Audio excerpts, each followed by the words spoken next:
Hey everybody, my name is Bonin Bough. I am a former C-suite executive. I worked at organizations like PepsiCo and Mondelez, where I woke up every single day and tried to grow billion-dollar businesses. I'm the host of a show called Cleveland Hustles, where we invest in small businesses and entrepreneurs in the hopes of revitalizing neighborhoods across the country. I met Anthony today during one of our breakout sessions, so I asked him if he would break out with me and talk.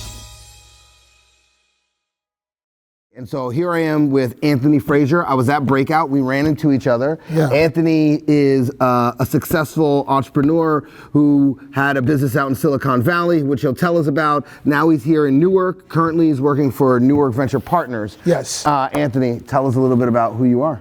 Well, born and raised here in Newark. I got my start in video games, started a gaming site with a few friends. It kind of blew up, and so we were like, yo, let's all quit our jobs. That was the biggest mistake in my life, but also the biggest blessing, you know.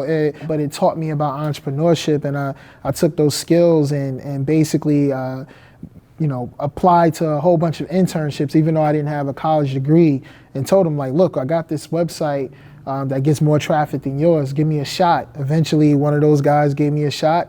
And like, I think you said it earlier where you were saying 80% of small businesses fail, and that startup failed. And so when it failed, the investor was like, well, look, I'll give you $100,000 for this idea you've been pitching me. And that's when I ended up in Silicon Valley, did my thing out there for a little bit, came back home, launched my app. We had about 30,000 active users in 3 months. We were doing really good. The app was called Playd, P-L-A-Y-D. We was featured on TechCrunch and all the big publications out there. But eventually, Microsoft and Sony, they came knocking at my door and said, well, no, we don't really like the way you're treating our algorithms and our API. And then also the company that I was working with, TXQ, they went bankrupt.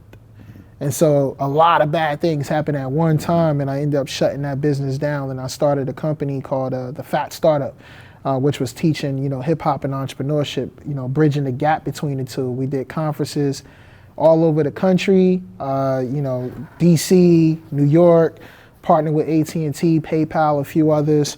And then I decided, I want to do something in Newark shortly after. And then that's when I came home and jumped on board with Newark Venture Partners, which was a new $50 million fund in Newark, and trying to bring impact that way. So just kind of learning and building with startups has been a big part of, that was the 2-second version, but yeah. It sounds like there's not just been a lot of learning, but it sounds like, even though they all haven't necessarily played out, it sounds like there's been a lot of success. I mean, the fact that you're on the journey and even to be at a $50 million fund, I mean, the reality is, and I know that you were in the special on CNN, Blacks in Tech, the reality is there's not a lot of us that are in tech, and I rarely talk about that, but it's just a real truth. There's very few of us, there's very few women. I mean, the reality is that, so that's a huge success to me. Talk to me a little bit about Newark Venture Partners though. So what's their thesis? What do they invest in? So the thesis really is to invest in great entrepreneurs from anywhere and bring them here to Newark. So it's not just tech? It's not just, just tech, but tech entrepreneurs from anywhere. But it's not just investing in tech entrepreneurs that are from Newark. It's mainly a vehicle to show people the power of Newark when you come here. So you can be someone, we've had people from Poland, Chicago, Florida, Texas, all come to Newark, and half our class, if more than half, are now living in Newark and staying in Newark for the first cohort of the accelerator. And so really, it's just a vehicle to really show people that Newark is just as innovative, just as a feasible place to build a tech startup as any other place in the nation. So as a founder of multiple startups, what advice would you give to people looking to build a startup? I think, one thing I've learned, and I wrote a book on this called Don't Dumb Down Your Greatness. The reason I wrote that book is because in my journey as an entrepreneur, personal development played a huge part of my success.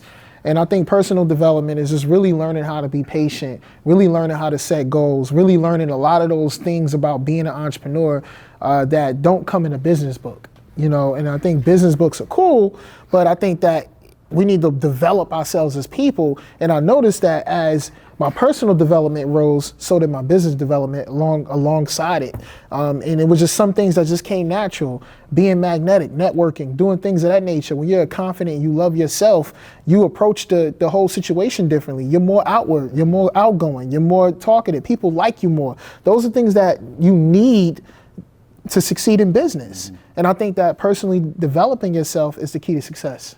What I think was staple about Blacks in Technology, that documentary that you were a part of, and your journey, is that without you, there is an entire generation that might not believe that it was even possible, or even more, might have to make the same mistakes that you made and not actually have part of the blueprint, you know, that can actually propel them to be even more successful. Because at the end of the day, we stand on the shoulders of giants. That's the only way, you know, society grows. So I want to ask, 3 things. So you were a CEO, you manage money and investors and people. 3 things, 3 pieces of advice that you would give to the audience about what it takes to be a leader.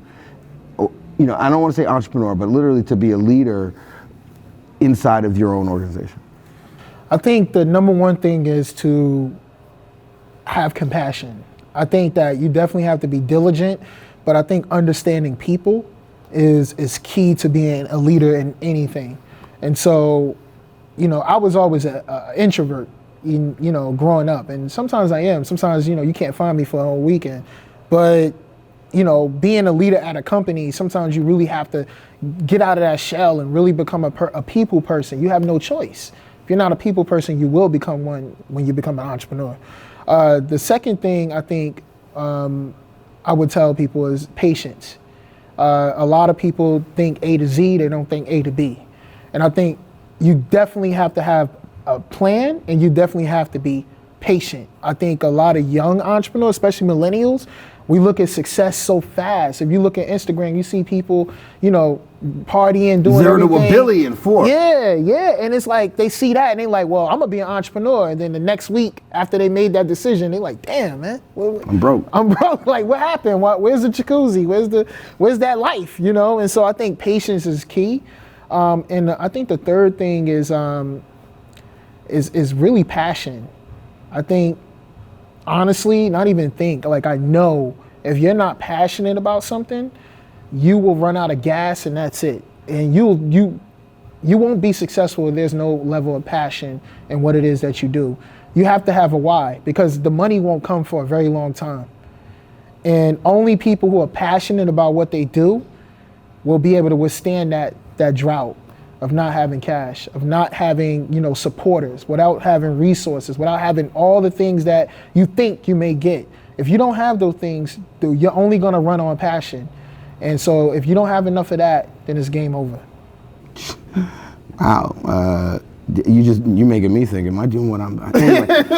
So what's the name of the book again? Don't Dumb Down Your Greatness. Don't Dumb Down Your Greatness. I want you to go out and buy it right now. Please. This is Bonin, and I'm here with Anthony Frasier.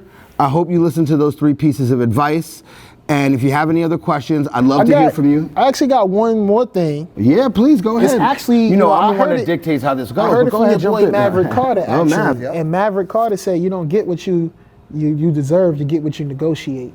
And I've always, when I heard him say that, it stuck with me. And I was like, man, like, I'll always, you know, remember that for the rest of my life as I build this business that I'm building now and forever. So, you know, I just wanted to throw that in there since, you know, that's your homie. Mav's my boy. No, it's all good, man. No, I love that. I never even heard him say that. That's smart, though. You don't get what you deserve, you get what you negotiate. Exactly. I think it's spot on. So again, reach out if you have any questions. This is Anthony Frasier. I'm Bonin Bough. I have a book too, by the way. It's called Text Me. And by the way, that's what I want you to do. Text me and buy my book. Text me 646-759-1837. That's the name of the book, and I hope to hear from all of you. I'm gonna text him. Thank you.